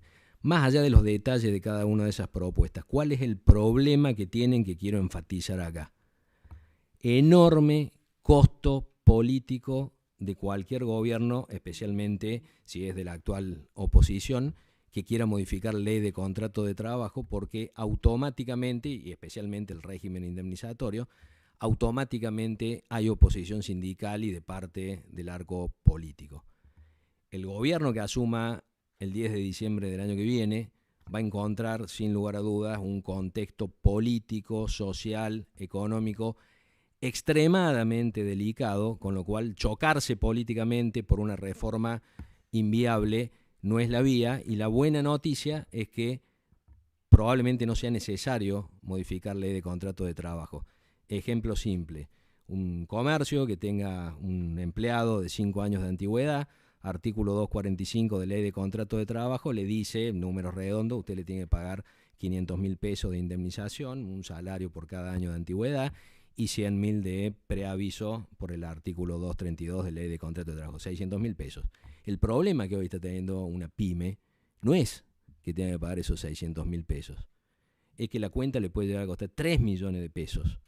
¿De dónde salen los 2.400.000 de diferencia? Ley 24013 y ley 25323, que imponen indemnizaciones agravadas, multas, etcétera, etcétera, que no tienen nada que ver con ley de contrato de trabajo, que tuvieron su razón de ser en tratar de incentivar el empleo en blanco y que sin lugar a dudas han fracasado totalmente, con lo cual uno puede pensar un esquema distinto, que es el que estamos trabajando en el Instituto de Economía Política de la Universidad del Siglo XXI. Hay un documento que después vamos a compartir, un documento de trabajo, es decir, es para discutirlo, para criticarlo, para pensar esta problemática, y además ya les voy a referir, estamos trabajando con distintos espacios empresarios, algo mencionó recién Gustavo Rossi. ¿Cuál es el planteo? Podemos plantearle al sindicalismo y trabajarlo con el sector empresario. No vamos a tocar una coma del régimen indemnizatorio de ley de contrato de trabajo, esos 600.000 del ejemplo. Vamos a derogar las indemnizaciones agravadas de 24.013 y 25.323. Como prenda de cambio no tocamos lo que ustedes sindicatos quieren, no tocamos ley de contrato de trabajo, pero deroguemos estas indemnizaciones agravadas. Y para lo que establece ley de contrato de trabajo, básicamente el 245 y el 232, hagamos fondos de cese laboral a nivel de convenios colectivos de trabajo, de tal manera que las empresas aportan un porcentaje de la remuneración y después el fondo de cese laboral es el que se encarga de pagar por cuenta y orden de la empresa las indemnizaciones que establece ley de contrato de trabajo. Esa es una forma de empezar a limpiar los pasivos contingentes de las empresas desde el momento de la reforma. La antigüedad acumulada hasta el momento de la reforma se va licuando a través del tiempo a medida que la rotación natural va limpiando esos pasivos contingentes. Cuando tiene que despedir la empresa por la antigüedad hasta el momento del cambio de régimen lo tiene que pagar la empresa, hacia adelante lo paga el fondo de cese laboral, empleos nuevos ya nacen directamente con el fondo de cese laboral y uno puede, bueno, ya les voy a contar algo sobre las alícuotas que tiene que ver para que entiendan lo que planteó Gustavo Rossi, y al ser a nivel de convenio colectivo de trabajo el fondo de cese laboral tiene importantes implicancias en cuanto a la posibilidad de llegar a reformas consensuadas, Miguel, entre el sector empresario y el sector sindical. Ya lo estamos haciendo en Córdoba. ¿Por qué? Porque fíjense cuál es la lógica del sindicato, y no voy a dar nombre y apellido, pero está ocurriendo en Córdoba. Vos me decís que es a nivel de convenio colectivo de trabajo, o sea que yo sindicato tengo la lapicera, tengo poder de veto. Obvio que me voy a sentar. Para una reforma de ley de contrato de trabajo me opongo antes que me cuentes de qué se trata. Pero a nivel de convenio colectivo de trabajo yo me siento. Me está diciendo además que los fondos, que los recursos del fondo de cese laboral no van a ir al ANSES o a alguna otra dependencia del Estado, sino que se van a administrar en el sector con los resguardos correspondientes. ¿Dónde firmo? Y una cosa muy importante que abrió otro frente interesante. Me estás diciendo que como el fondo de cese laboral tiene que preservar el valor de sus recursos en términos de salarios, porque siempre las indemnizaciones van a estar ligadas al salario, puede invertir, por ejemplo, en cédulas hipotecarias indexadas por salarios para que los bancos le den a los trabajadores del sector crédito hipotecario indexado por salarios. Todos saben lo que ocurrió con los UVA, un problema de Argentina. Los índices de indexación, paradójicamente, están pensados para lidiar con la inflación y fracasan cuando los precios relativos son tan volátiles como en Argentina. Entonces, si uno indexa créditos hipotecarios por precio al consumidor o por costo de construcción, cuando se descalzan esos precios del salario, la persona, aun cuando esté bien, mejor patrimonialmente, tiene el problema de cómo pagar esa cuota. Se solucionaría indexando por salarios. Bueno, nadie está dispuesto a aportar los recursos indexados por salarios, excepto un fondo de cese laboral. Con lo cual, ¿cuál es la respuesta del sindicalista? Ya hace 3 años que estoy trabajando con los bancos para tratar de darle crédito hipotecario a mis representados. ¿Y cómo te fue? Pésimo, porque no está resuelta la manera de resolver este problema de inflación. Los 3 motivos generan el interés sindical de sentarse en la mesa de negociación. Y ahora van a entender lo que acaba de plantear Gustavo Rossi, porque ya hubo un ejercicio, como mencionó Gustavo, en el sector de la construcción, Cámara Argentina de la Construcción, Delegación Córdoba y Huecara del Interior. ¿Cuál es la lógica sindical que planteó Gustavo? Si yo quiero dar una indemnización por renuncia.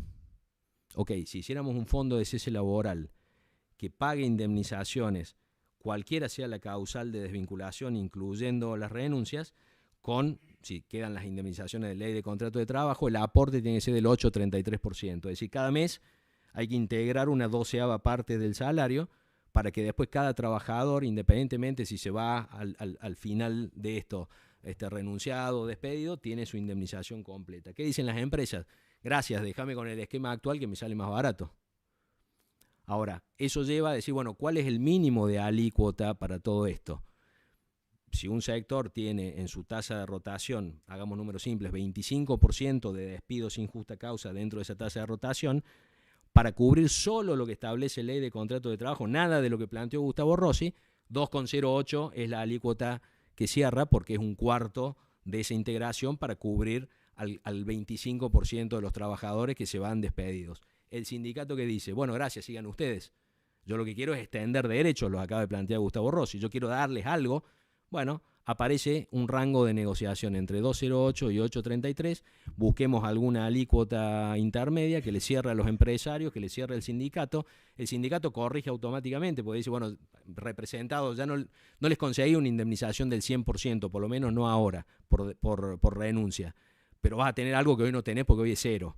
Entonces, actuarialmente uno puede establecer cuánto corresponde por lo que no está establecido en ley de contrato de trabajo, mientras el Fondo de Cese Laboral cubra el 100% de lo que establece ley de contrato de trabajo. Y como a través del tiempo, con un esquema de estas características, las empresas van limpiando sus pasivos contingentes y va bajando el costo indemnizatorio, uno puede ir subiendo la alícuota hasta que converja al 8,33 y pueda cubrir indemnizaciones independientemente de la causal de despido, manteniendo el costo para las empresas original, porque lo que paga de más por alícuota para el Fondo de Cese Laboral lo está pagando de menos con las indemnizaciones de lo residual. Ese proceso de ponerle números, de analizarlo, de simular con ambas partes sentadas en la mesa es extremadamente virtuoso. Esto, el costado relacionado con la financiación de la vivienda, ya está de alguna manera discutiéndose en un ámbito del G6 acá en Buenos Aires por la participación de la Cámara Argentina de la Construcción en el G6, por el interés en promover recursos, esquemas que aporten recursos para la financiación de viviendas, y por otro lado, en el sector comercial de Córdoba ya se está trabajando para traer acá tanto al sindicato como a la Cámara Argentina de Comercio esta propuesta para discutirla. ¿Por qué es importante en un ámbito como este el sector comercial? Porque tiene 1 de cada 6 empleados en blanco del sector privado, con lo cual, si esto prosperara en el sector comercial, podría adaptarse a distintos sectores. Es muy importante, Carmen, lo sectorial, porque si uno intenta, como los proyectos del año pasado, algo horizontal para todos los sectores de actividad, por ejemplo, yendo al extremo, donde uno le dice tenés que poner durante el primer año el 12% de la masa salarial, la economía del conocimiento, más específicamente el software, te diría, me estás metiendo en un problema enorme, porque si hay algo que ocurre en el software acá en la Ciudad de Buenos Aires, en Córdoba, en todo el país, es que está costando retener a las personas que pueden ganar en dólar billete afuera. La rotación es tan alta que nunca se acumulan pasivos contingentes y no hay indemnizaciones porque la gente se va antes que la despidan, con lo cual hoy esto tiene costo cero, este esquema, el esquema actual, en términos de acumulación de pasivos contingentes o de indemnizaciones, pasarían a tener una carga enorme, más en un sector con alta rotación, aplica casi siempre la alícuota del 12 del primer año en lugar de la del 8 de los años siguientes, con lo cual sería extremadamente nocivo. Ahí hay una señal de alerta para decir, guarda, cuidado con los esquemas horizontales, trabajemos a nivel de sectores, a nivel de convenio colectivo, cuidado con la conflictividad sindical, en algunos aspectos que planteó acá Jorge, de modificar ley de organizaciones sindicales, por supuesto, un tema muy sensible. Ahora, por lo menos evitemos esa conflictividad para solucionar el esquema de indemnizaciones. Esto, por supuesto, es algo para discutirlo, para criticarlo, para seguir trabajándolo, pero la idea, como varias otras reformas, es que el gobierno que asuma el 10 de diciembre de 2023 tiene que tener ciertas reformas, probablemente estas, ya definidas, ya estudiadas, ya trabajadas con consensos entre sector empresario y sindical, para el día 1 estar ejecutándola y estar mandando acá al Congreso la parte que corresponda y estar coordinando con los distintos sectores la parte que corresponda,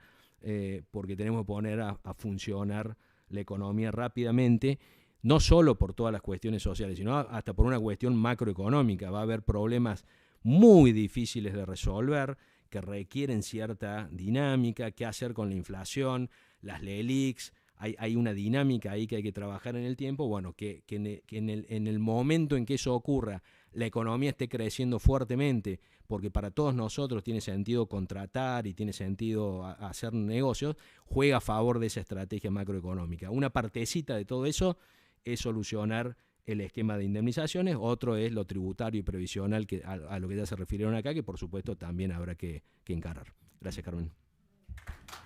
Bueno, muchas gracias, Gastón. Muy valiosa la propuesta, más que una propuesta, algo ya ensayado, ya medido, muy importante, realmente muy valioso para tener en cuenta.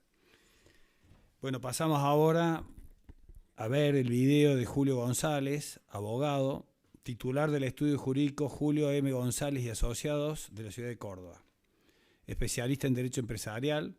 Dentro de ese ámbito brinda asesoramiento en Derecho Laboral y Sindical, participando activamente en acuerdos colectivos de trabajo desde el año 1995 a la fecha.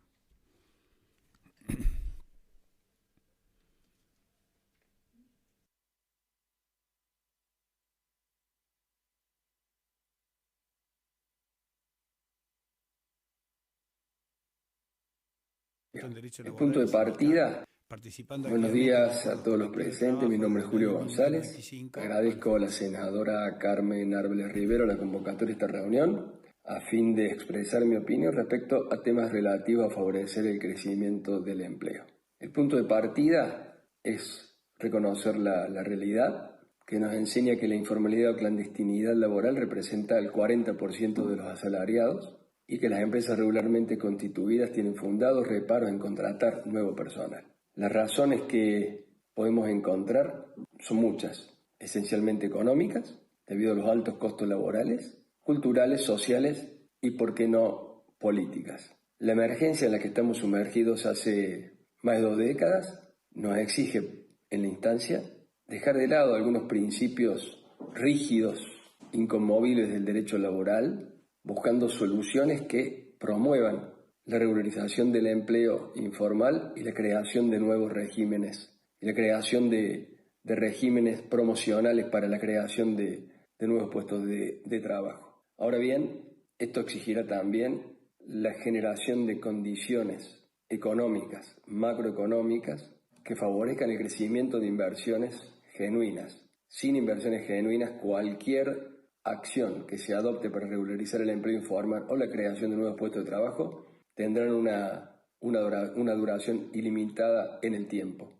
La Ley 2403 es un ejemplo de ello. Cumplió una finalidad en un primer momento que permitió regularizar relaciones laborales no registradas o deficientemente registradas, pero con el paso del tiempo no cumplió más con su finalidad, transformándose en una herramienta para demandas laborales exorbitantes que pusieron en riesgo y ponen en riesgo la subsistencia de pequeñas y medianas empresas. Esto ha sido señalado recientemente por un interesante fallo de la Justicia Nacional del Trabajo. ¿Qué se puede hacer para favorecer la regularización?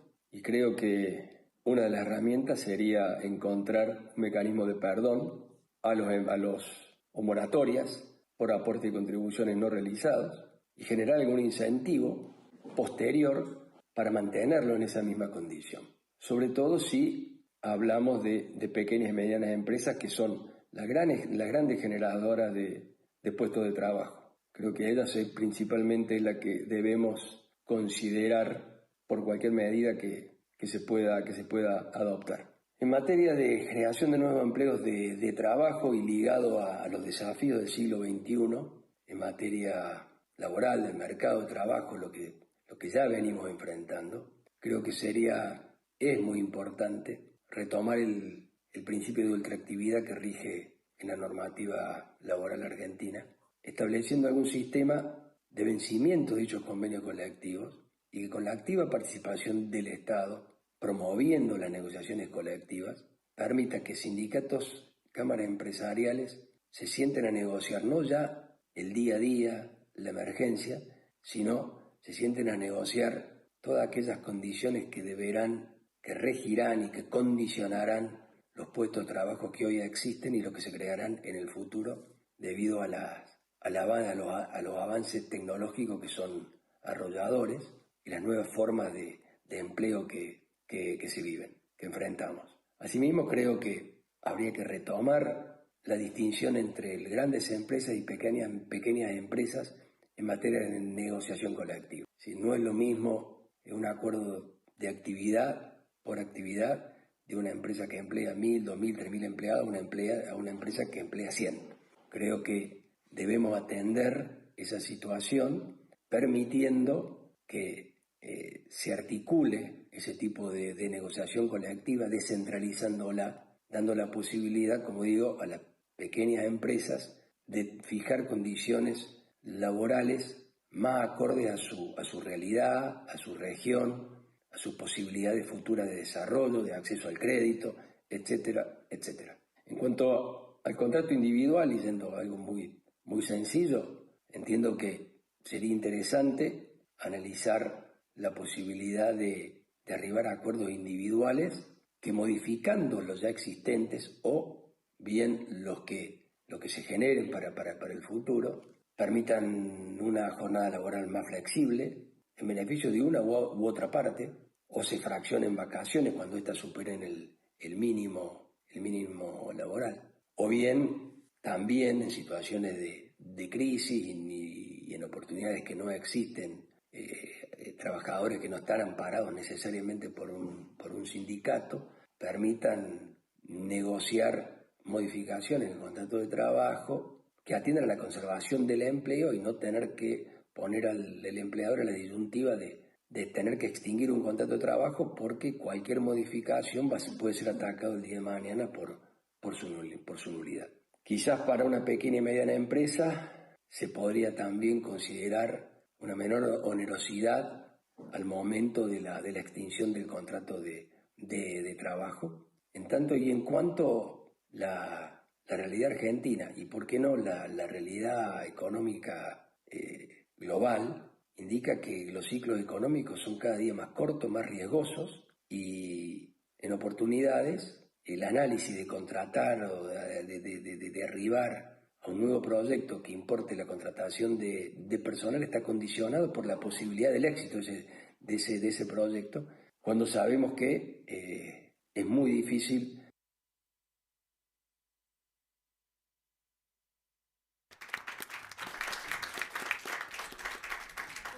Muchas gracias, Julio González. Y bueno, ahora invitamos a José Luis Acevedo, presidente del Grupo Carter, es desarrollista urbano en la provincia de Córdoba y presidente de AGE, Asociación de Jóvenes Empresarios de Córdoba. Gracias, Miguel. Carmen, muchísimas gracias por estar aquí, a todos los presentes. Bueno, como bien dijo, mi nombre es José Luis Acevedo. Soy presidente de una de las asociaciones de empresarias jóvenes más grandes del país, que es la de Córdoba. Bien, y hoy se tocaron muchos temas técnicos, así que voy a tratar de no ir por ese lado. Si no, voy a ir por el lado de contarles un cuento, y qué mejor que un cordobés para tal vez contar un cuento, ¿no? Sí, tengo mucha acá. Hoy en día tengo 36 años, soy papá de Bautista y Francesca, mi mujer Gisela, y estoy a un mes de entregar mi edificio número 20. ¿Sí? Como desarrollista inmobiliario, comencé a los 23 años. Bien, también un montón de emprendimientos, barrios, más de 1.000 viviendas vendidas, construidas otras cuantas, pero no estoy aquí para hablar del presente, bien, sino estoy aquí tal vez para contarle un cuento respecto a lo que fue mi pasado. Y el pasado de un montón de personas que, al igual que yo, tal vez hoy están ahí. Sí. Yo nací en un barrio de clase media-baja de Córdoba, llamado General Bustos, donde está Atenas, ¿bien? Y fui a un colegio público. En ese colegio público estaba a la vuelta de mi casa, tenía 30 segundos para llegar a casa, ¿bien? Sucedieron un montón de cosas en mi vida que yo fui naturalizando y con el paso del tiempo lo entendí. Naturalicé, por ejemplo, abrir la heladera y que haya un poco de agua con un medio limón cortado. O naturalicé también preguntarle a mi madre si iba a haber algo de cenar esa noche. Y mi mamá, que es brasilera, me decía en su portuñol: ay, no, meu filho, hoy no tengo nada para jantar, no. Que significa: hoy, hijo, no hay nada para cenar. En su momento yo pensaba tal vez que era porque se había colgado, tal vez no había hecho la cena, se había olvidado. Bien, o también naturalicé ver a mi papá intentar arreglar un calefón por 18ª vez para ver si podía calentar el agua. Bien, esa fue mi infancia. Mi infancia estuvo atravesada por enormes crisis económicas, por mucho sacrificio, por mucho sufrimiento. Y particularmente, desde mis 16 años, que mi padre se quedó sin trabajo, él tenía una agencia de quiniela que tuvo que cerrar, me tocó salir a trabajar. Yo trabajo 8 horas por día, desde los 16 años hasta el presente. A los 17 años fundé mi primera empresa, una empresa que se dedicaba a poner cibercafé. A los 18 mi segunda empresa, una empresa que se dedicaba a hacer fotografía digital. A los 23 mi tercera empresa, y a los 40, finalmente, luego de 5 años trabajando en la industria del desarrollo inmobiliario, fundé Grupo Canter, que acá pusieron Grupo Carter, pero el nombre tiene un significado muy importante, Canter, que enseguida ya se lo voy a comentar. Hoy en Canter y las empresas asociadas empleamos a más de 700 personas de forma directa, pero también estoy en otras actividades como la actividad textil, en salud, en entretenimiento, bien, en madera. Y todo esto, ¿por qué? Porque mi sueño de chiquito y mi ídolo, mi máximo exponente, se llamaba Tío Rico. Era MacPato. Tío Rico era el papá de Tío Donald y era millonario. Pero no era eso lo que me atraía de él. De hecho, nadaban en dinero, en sus cajas fuertes gigantes. Sino lo que me atraía muchísimo de él era que tenía tantas actividades diferentes y tantas empresas diferentes que yo de grande quería ser como él.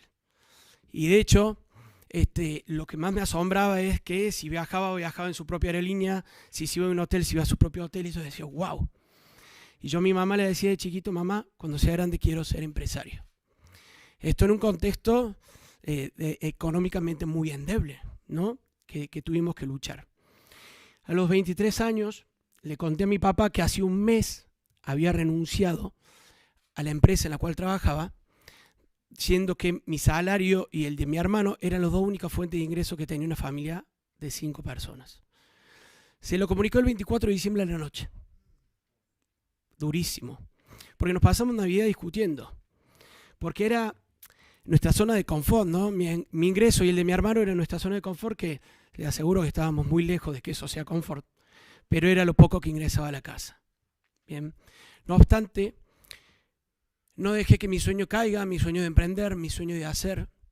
Y gracias a que hoy ese chico de 23 años, hace 13 años, tuvo esa determinación, toda mi familia tuvo la posibilidad de salir de esa situación.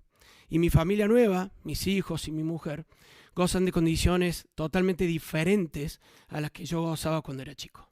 Hoy tienen una educación, hoy tienen salud, hoy tienen alimento todos los días y todas las comidas, y tienen vacaciones. Bien. ¿Y por qué hago referencia a esto? Porque hoy, como presidente de la Asociación de Jóvenes Empresarios de Córdoba, que nuclea más de 40 personas empresarias menores de 140 años, me he tomado el trabajo de ir a visitar, ya he visitado más de 70 empresarias y empresarios de la provincia, y a mi pregunta de si están pensando en irse del país, el 60% responde que sí. Y el otro 40% tiene la mitad de un pie adentro y la otra mitad en el aire, yéndose del país. Y si se nos van esas personas, esas pequeñas ideas, esos grandes futuros emprendimientos, se nos va enorme capacidad de producción, se nos va una gran piedra fundamental para nuestro país, que son esas personas trabajadoras, porque no dejan de ser trabajadores, que tienen el sueño de producir y el sueño de generar un mayor bienestar para su familia y también para su entorno.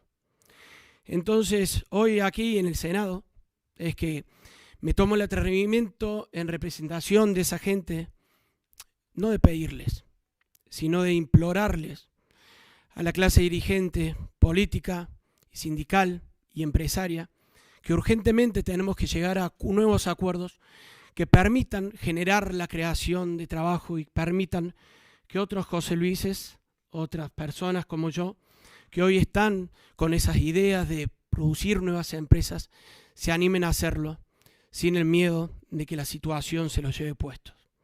Entonces hoy quería aprovechar este espacio, no para hablar de términos técnicos, porque para eso están los que realmente saben, sino a pedirles que dejen que las empresas nazcan en Argentina, porque son las empresas las que generan los trabajadores. El trabajador nace con fuerza y con convicción y ganas de trabajar, pero necesitan empresas para poder hacerlo. Y si eso no permitimos que suceda, el destino de este país está perdido. Así que muchas gracias, Carmen, por la invitación y en agradecimiento de la Asociación de Jóvenes Empresarios de la provincia de Córdoba por este espacio. Muchas gracias, José Luis. Necesitamos de los jóvenes en este proceso. Bueno, ahora pasamos a ver el video de Patricia Bullrich.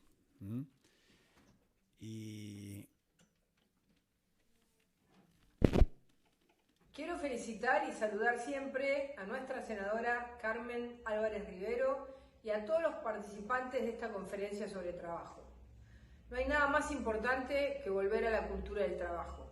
Nosotros necesitamos reinsertar a toda nuestra sociedad en la cultura del trabajo y en el trabajo. Creo que estas reflexiones van en esa dirección. Una sociedad que se mueva socialmente, una sociedad que crea en el trabajo, una sociedad que tenga más empleados privados que empleados públicos. Eso es lo que queremos. Eso es muy importante para nuestro futuro.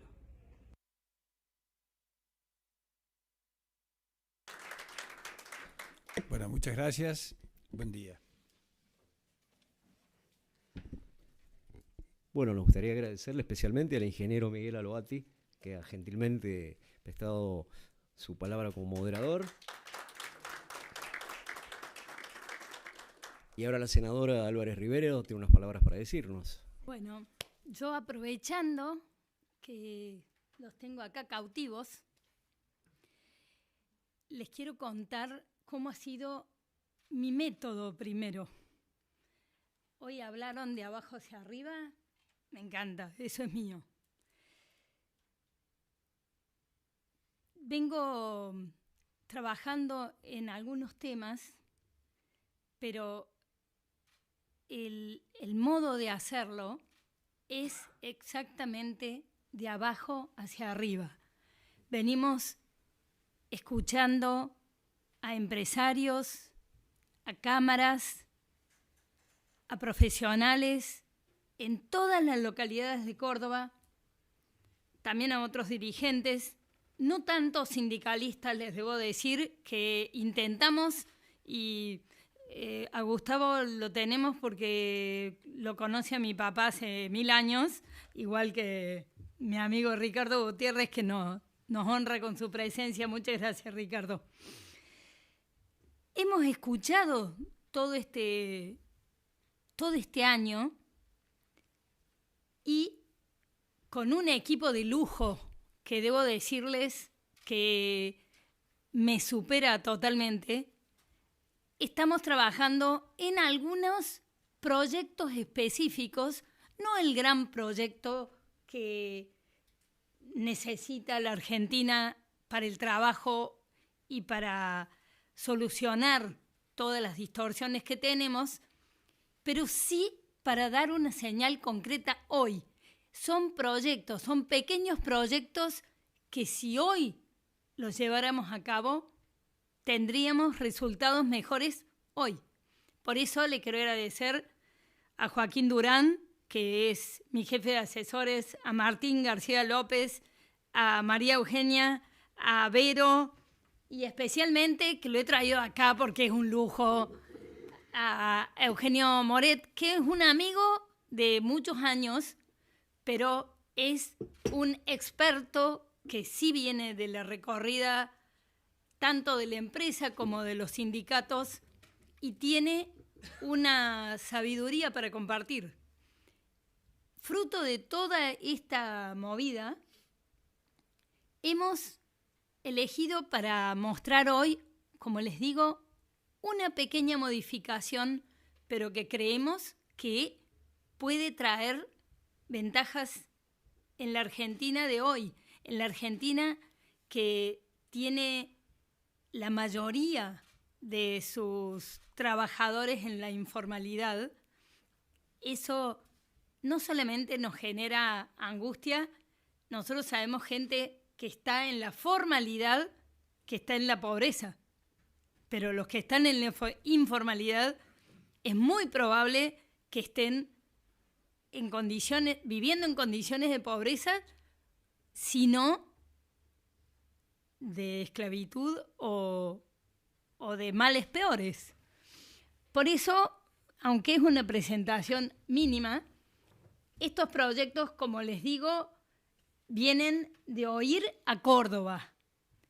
También hemos estado en la UIA y hemos oído al sector joven, porque nos han invitado y es una oportunidad, pero sin duda que este caudal de voces que hemos sentido nos han mostrado más o menos cuáles son las principales necesidades.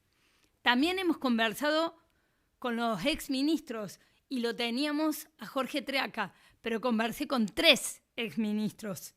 Conversamos también, por supuesto, con Patricia Bullrich para que nos diera toda su experiencia en este ámbito, y con Eduardo Amadeo, que es un todoterreno, así que nos los encontramos en distintas esferas, pero que en el Ministerio de Trabajo también tuvo una importancia que nos pudo bajar inclusive de épocas mejores. Como les decía, hemos conocido las necesidades. Yo siento que mi responsabilidad como senadora es dar alguna respuesta. Y por eso, esto es lo que me gustaría mostrarles. Es un proyecto de inserción laboral que, frente a los números que nos daba Jorge Treaca, tenemos los monotributistas, que es el sector que más ha crecido en la Argentina. Los monotributistas sociales que responden a veces a temas de planes, a veces a temas de gente que quiere mantenerse en ese perfil y no crecer más porque le tiene miedo a la mayor presión impositiva, a los trabajadores autónomos, que es un sector que va en disminución. Ese es un sector de profesionales que quieren prestar servicios a grandes empresas o a dar la pelea como independientes, pero la presión que nos mostraba Sáenz Valiente es tan desigual que vemos que es un sector que gradualmente se va achicando. Y tenemos 6 millones de empleos privados, que en una de esas, frente a los 3 millones de empleos públicos, nos parece que no es tanto, pero nosotros sabemos que sobre la espalda de los empleos privados está prácticamente toda la carga tributaria, tributaria previsional. Entonces, eso es un peso desmedido, porque son 20 millones de argentinos que están sobre la espalda de 6 millones de trabajadores, más las empresas que les dan trabajo, y menos de medio millón de trabajadores de casas de familia. ¿Por qué hago esta distinción? Porque nuestro proyecto es una modificación, que puedes pasar, Lucio, si querés, a la siguiente, al artículo 90 de la Ley de Contrato de Trabajo, que solo rige para quienes rigen la Ley de Contrato de Trabajo, que son los privados. Por eso le digo, es una respuesta que no es a todo el universo de trabajadores, y dentro de ellos a un sector que en una de esas es un puntito, pero como venimos hablando, es inmenso el mar del problema de trabajo. Mi invitación es: pasemos a la acción. Hay 1000 cosas que podemos hacer en diciembre del 2023, pero yo quiero proponer que hagamos algo hoy, que hagamos algo ya que se puede. Esta pequeña modificación de la ley de contrato de trabajo, que es el artículo que regula los contratos temporarios, los contratos por tiempo determinado, frente a los por tiempo indeterminado, que son los más habituales. Actualmente existe dentro de la ley de contrato de trabajo, pero tiene una duración de hasta 5 años. Y además, por las condiciones que están hoy en la ley de contrato de trabajo, son poco utilizados. Nosotros, a lo largo de toda esta escucha que hemos hecho, consideramos que si tuvieran 2 años de máximo de trabajo, podrían constituir el escalón primero para los empleados, para los trabajadores que entren bajo la ley de contrato de trabajo. Esta forma de contratación, de alguna manera, constituye ponerse de acuerdo empleados y empleadores, que es la gran dificultad que tenemos los argentinos. Y esto es ponerse de acuerdo porque favorece a ambos. Obviamente, lo mencionaba recién Gastón Utrera, cuando les conviene a ambas partes es cuando podemos llegar a un acuerdo. ¿Por qué digo que conviene al empleado? Porque sería una vía para ingresar al empleo, al sistema formal de empleo, que eso implica que tengan obras sociales, aguinaldo, vacaciones y todos los logros conseguidos de los convenios de trabajo. Y para el empleador también, porque hoy, por lo que vemos y por lo que oímos, es tan dificultoso que se decidan a emplear a nueva gente. ¿Por qué? Porque, diría Manuel Solanet, emplear en Argentina es como adoptar un hijo de por vida. Pero justamente porque nosotros tenemos el testimonio en toda Córdoba de tantas pymes, le podemos ver el rostro humano del empleador, que es una persona como nosotros. Entonces, que inclusive que quiere dar trabajo, pero quiere tener las herramientas para poder dar trabajo. Nos parece imprescindible eso.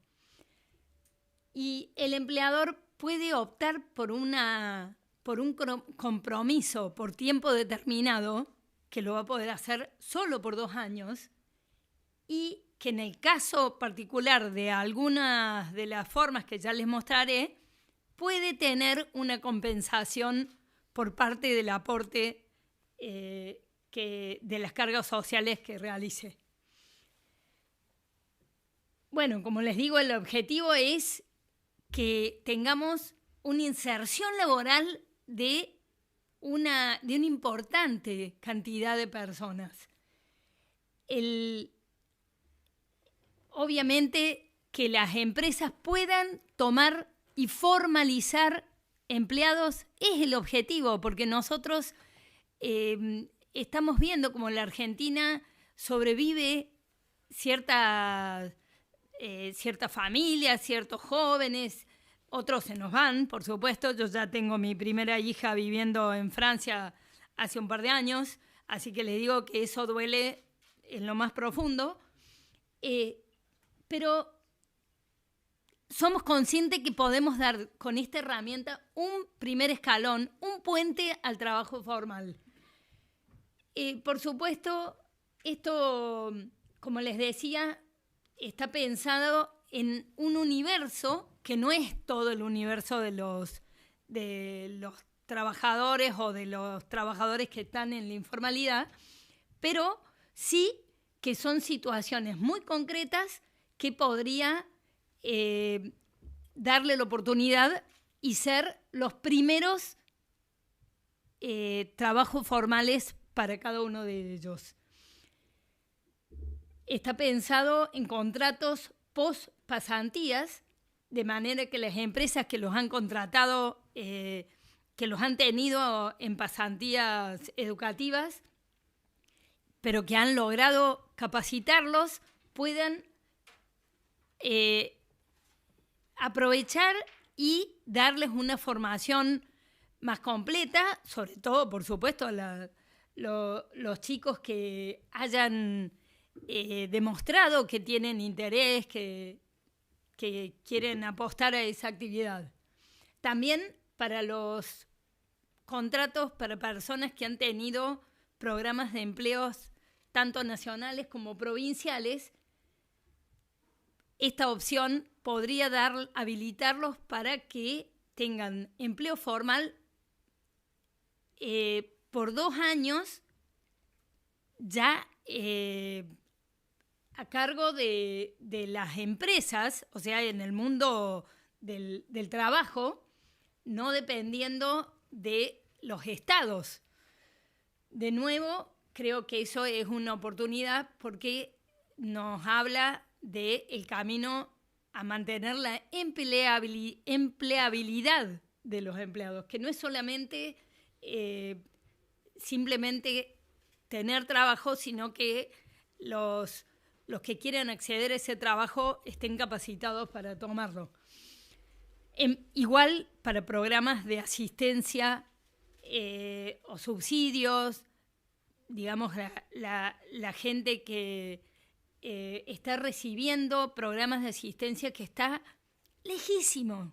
Hoy está lejísimo de tener un empleo formal y nosotros, como decía Patricia Bullrich, tenemos que regenerar la cultura del trabajo y lograr nuevamente que la máxima dignidad para un padre de familia o para una madre de familia sea que el sustento familiar sea generado por ellos mismos. Nosotros creemos que esto, sabemos el volumen de gente que emplea en la Argentina o que recibe en la Argentina asistencia y podemos pensar mal de esa gente y decir ninguno quiere trabajar. Pero en mi experiencia, en mi recorrido, les digo que hay muchísima gente que quiere trabajar, que quiere dejar de recibir planes y trabajar porque lo considera más digno y porque inclusive se da cuenta que quiere darle un testimonio diferente a sus hijos. También esta herramienta la pensamos para algunos contratos por generación de una mayor actividad en empresas que tengan que, por supuesto, demostrar que tienen un trabajo un crecimiento del 10% y que necesitan tomar una planta que no va a ser permanente, pero eso lo vamos a dejar a Moret que nos explicite mayormente. También para el mundo nos demuestra que tener gente trabajando y que de un día para el otro lo jubilemos es una caída libre para esos empleados y nosotros pensamos que esto puede ser un tobogán. O sea, antes les decía un puente, bueno, esto es un tobogán para que la caída sea un poco más suave y las personas que puedan jubilarse, que quieran jubilarse, pero que tengan la oportunidad de hacer una transición un poco más suave.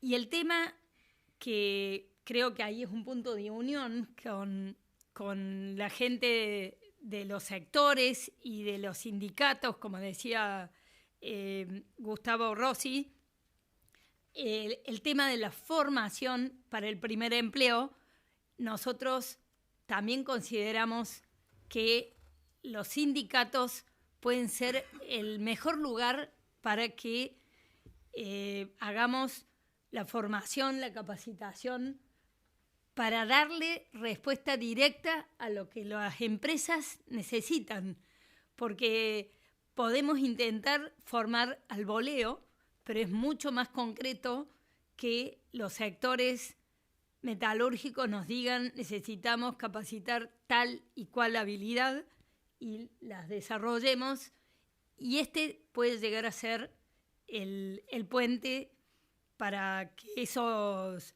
jóvenes capacitados por los sindicatos tengan su primer empleo. Bueno, me gustaría darle la palabra a nuestro experto asesor Eugenio Moret, porque inclusive podría tener la oportunidad de que a algunos le haga una pregunta, que a mí seguramente me van a dejar nadando, y en cambio a Eugenio les puede profundizar sin problema porque domina el tema en todas sus esferas. Como les digo, la Argentina tiene todo por hacer y estamos convencidos de que la tarea es hoy. Nosotros que somos gente de acción, porque venimos de un mundo más relacionado con la empresa, con lo privado, creemos que tenemos que tener protagonismo en esto. Por eso, desde el Senado, les propongo esta nueva ley de inserción laboral para aplicar en el muy corto tiempo. Gracias.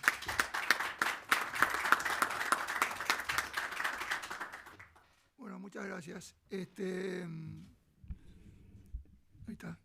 El equipo de asesores de Carmen tiene una particularidad. No somos teóricos, sino somos más bien prácticos. La mayoría de los asesores de Carmen somos gente que está vinculada el día a día con la profesión. Y hay una cosa que es muy triste, digamos, que es ver a aquellas empresas donde los empleados van día a día, se presentan para ver si tienen trabajo o no tienen trabajo, porque están dentro de la informalidad. Empleados que no tienen horario, no tienen jornada, pueden trabajar 12, 13, 14 horas. Empleados que si se rompen, si se quiebran, quedan lesionados y nadie se ocupa de ellos. O sea, pierden un brazo, no se pueden insertar en el mercado laboral y quedan inválidos y nadie los protege. Empleados que si les duele algo o están enfermos, como cualquiera de nosotros, en vez de ser atendidos por una obra social, tienen que ir al hospital y pierden el día de trabajo. Y con eso pierden la posibilidad de llevarle el sustento diario a la casa. Eso es muy triste.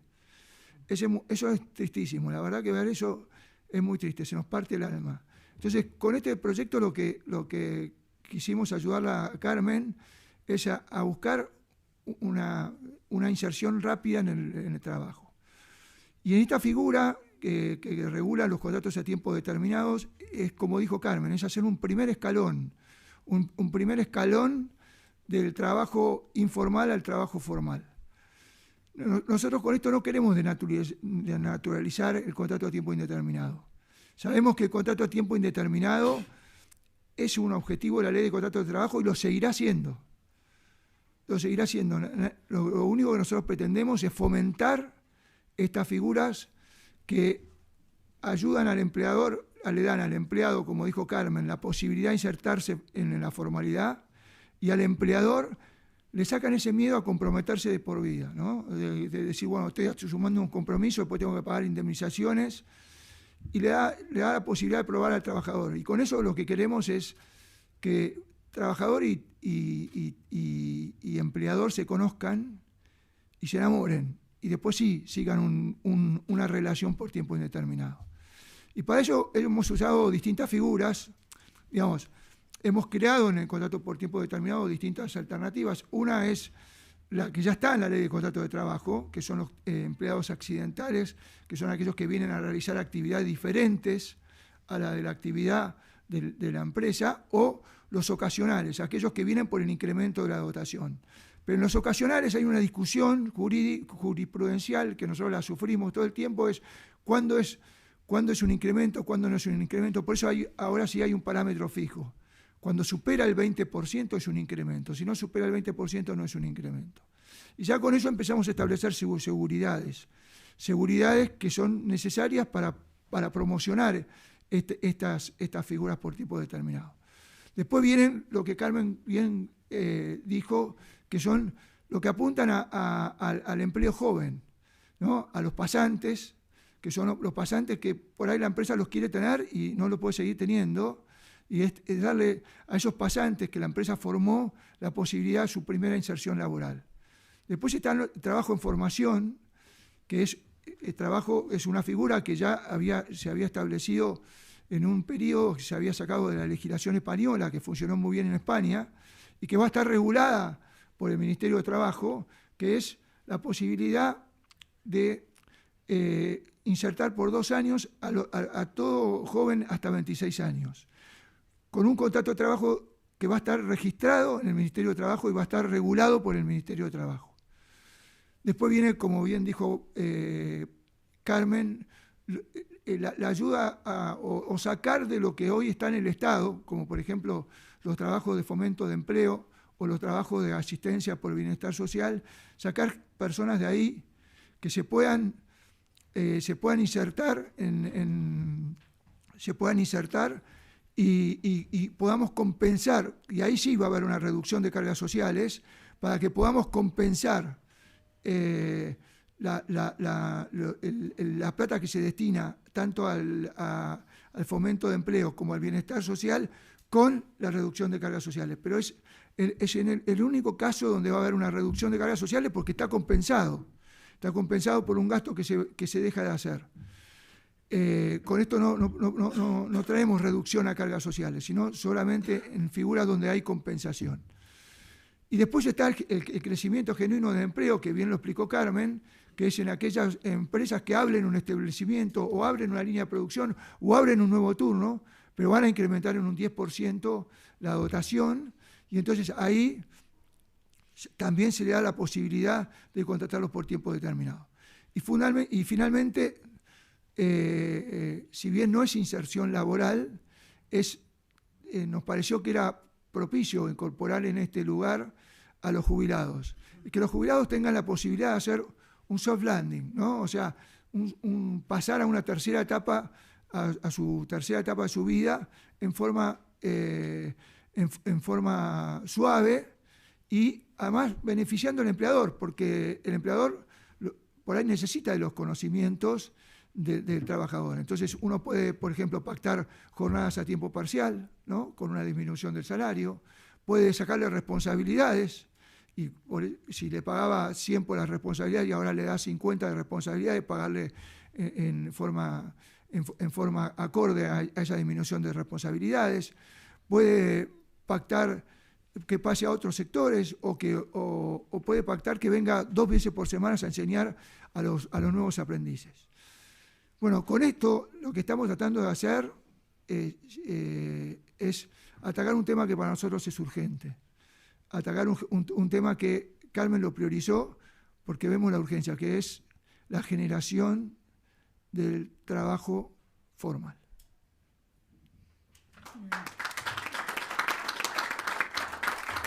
Bueno, usted ya está, ya hemos terminado. Yo lo único que siempre repito una frase que es de haber vivido en una familia donde siempre fue una familia empresaria, entonces todos los días había que buscar trabajo para dar trabajo. Y aprendí que sin duda para que tengamos trabajo necesitamos generar las condiciones para que muchos más se atrevan a dar ese paso, porque todas las herramientas, todos los ingredientes que necesitamos en la Argentina para solucionar hacen falta. Necesitamos trabajadores, necesitamos quien del trabajo, necesitamos los gremios, necesitamos a los profesionales que están al medio de esto, porque siempre da trabajo dar trabajo. Así que, bueno, muchas gracias a todos los que están. Muchas gracias, senadora.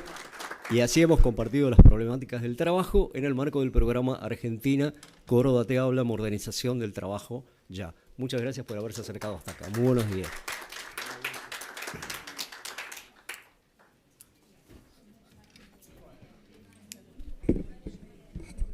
Gracias, Alfredo.